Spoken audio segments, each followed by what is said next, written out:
Would you look at that? 2 years ago. And then they release it.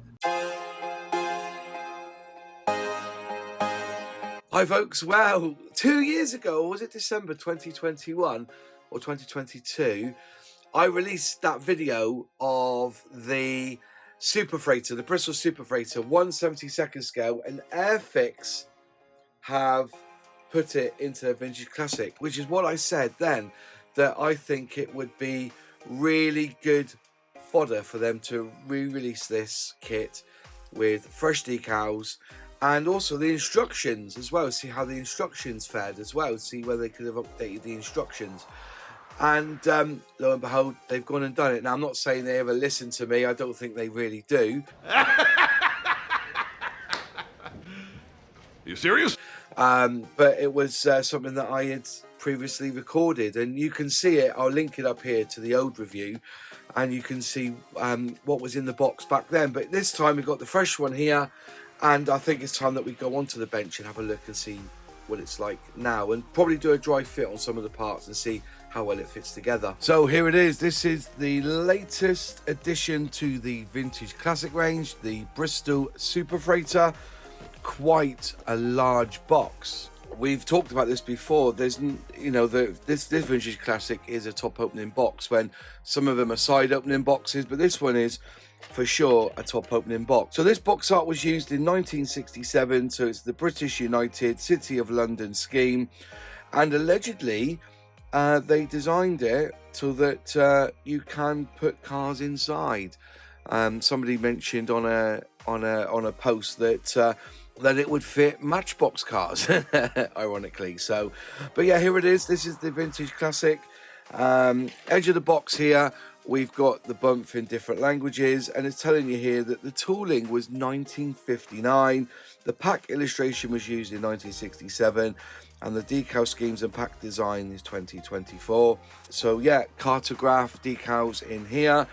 Edge of the box, you've got the part of the box art again. On this side here, you got some information about it.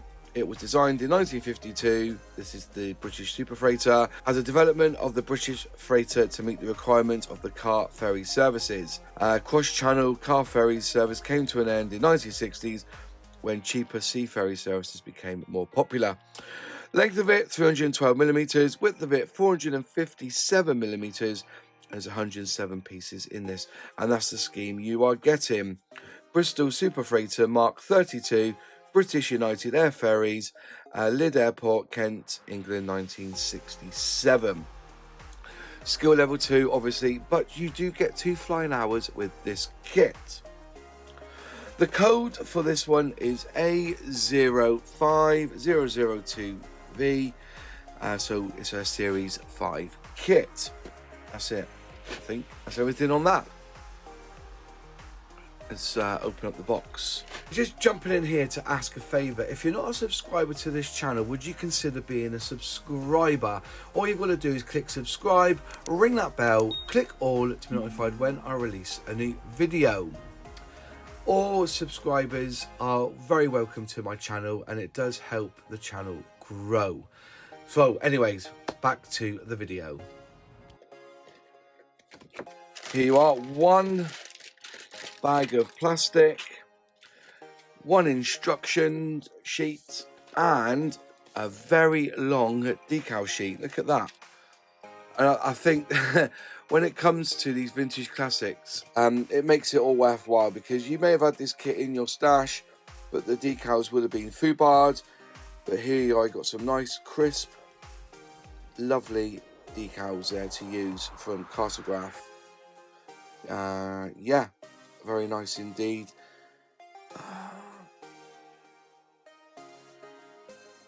Your British United Air Ferries there.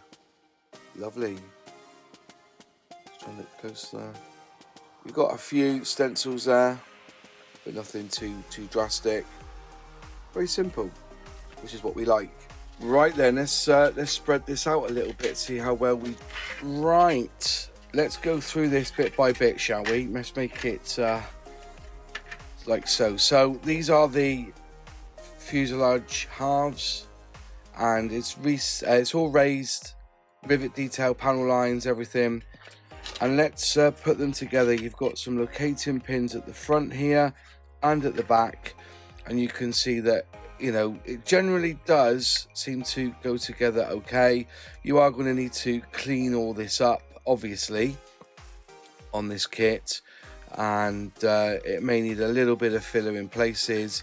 Just needs a really good clean up. Just pressing it together there, it's not too bad, but as I said, you are going to need to clean up some bits. So these wings are together. I've just snipped these two off, either of these, so you can see that we can, with the locating pins, we can put them together and just have a look and see what the fit in general is like.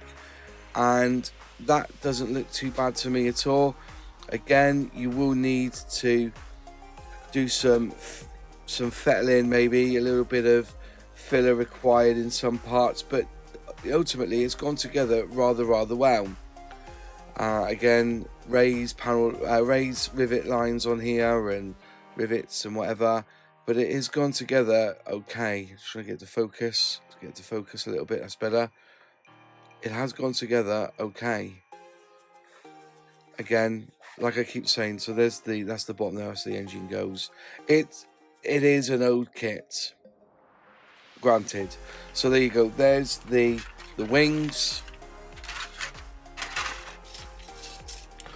Okay, this is one of the sprues. We've got again some detail there. There's the undercarriage there, so you know this is all one piece, so it shouldn't be too difficult. You've got some wheels and tires there. Those there are wheels for the ramp. There's the nose for the props there for the engines. I think they're for the wheels, because I think the wheels can be movable. You know, you can allow them to roll if you don't glue them. You have the nose door there. No interior detail, so it might be worth doing a little bit of work on the front there to inside there to make it look a bit more pleasing to the eye. And there's your rudder there and your tail fins and everything. So there's them bits there, which is good. So there's the first sprue. Second sprue. There you go. You've got some ailerons, flaps, and I think those are parts of the hinges, and you can see they haven't quite molded correctly there. It's one you can see there. It's not, you know, but otherwise you glue it, I don't think it matters. Part of the engine there, you know, very little detail on it. You've got your yoke, you've got your cockpit floor there, and your control column, the control column in the middle. Some seats, and you've got some pilots for this. Some more parts for the nose, the hinges for the nose door there, and there you are. Some parts there for the engine, your nacelles. So there you go. There's another part of the sprue, and then you have these parts here, which does have some interesting different feel, you know, textures to it, so it's not all the same. So you can see that's your ramps there, and they clip together there. But saying that there is, you know, does look quite interesting. Different textures on that. And I said 1959 kit is an old kit. And then you have these parts here, which is your props, and these aren't damaged, so which is a good thing, I guess. And there you are. That's everything that's inside the kit, apart from the glass, which is here. And the glass hasn't, you know, it's very thick. It's not see-through so bad, you know, it's but the extra sides, if you see what I mean there, you know, you can use Tammy extra thin on this, and it shouldn't affect the glass itself. You've got quite a lot of thickness there, and you've got the glass there for the front of the cockpit. Again, it's average, it's not perfect, but it, as I said, 59 years, so it's 60 years old, this kit. 65 years old, this kit. If you're born in 1959, you'll be 65 now, retirement. And this is what this kit should be. It's a retired kit now. It's been released last one time, this one more time, and that's it. Cool. Right, so basically all black. You're putting the cockpit all together using that decal. Then you're putting the windows in. It looks like there's 13 there. 1, 2, 3, 2, 8, 9, 13 And yeah, it looks like there's a lot of windows there to put in. 24, 25, 26. Looks like you've got 26 windows to put in there. Then cockpit already been built, and then you push that together with the 2 fuselage halves, and you've done all the glass work. Starting on the wings, putting the wings together, then the rudder and the elevators at the back. Then you're basically pushing all this together and building it. So it's saying do not glue. There, these parts you don't glue, but you glue everywhere else. So I'm assuming they move, so it tilts at the back, so you've got movement there on the back. Then you are building the nose, which is 2 doors. So you've got some hinges there to, you don't glue these because apparently you can open and close them, up to you if you want to have them permanently open or permanently closed. So a bit of like playability with this one. Then you're building up the engines and the nacelles. It looks quite simple really. And then you are building up the undercarriage. There's the wheels there, you've got a pin there for it, so I presume the wheels move because it's saying do not glue. Attach the engines and everything and the undercarriage to the fuselage, and then you're working on the ramp. Looks like a twin ramp, so you basically do this twice. So you got 4 wheels and then 2-part ramp. So yeah, that's basically it, putting it all together, and you can decide whether you have it there. That's basically what it's saying. You can have it, use it or not, and that's basically it. And then you have the call out, and very simple really. So it's silver, gloss French blue, gloss white, matte black, light aircraft grey, and then you've got some numerous decals and stencils to put on. And they do have warnings there, interior cargo door warnings there, and you've got some decals for the ramp as well, saying British United Air Ferries. So yeah, solid, not too bad at all. Well, is it a shit kit? It's an old kit, so it's not going to be for the faint-hearted. You're going to have to work to get a good result.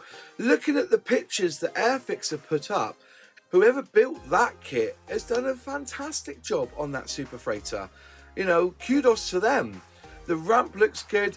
As I said, it's all raised panel lines and rivets, but who cares? It is what it is. It's a 1959 tooling.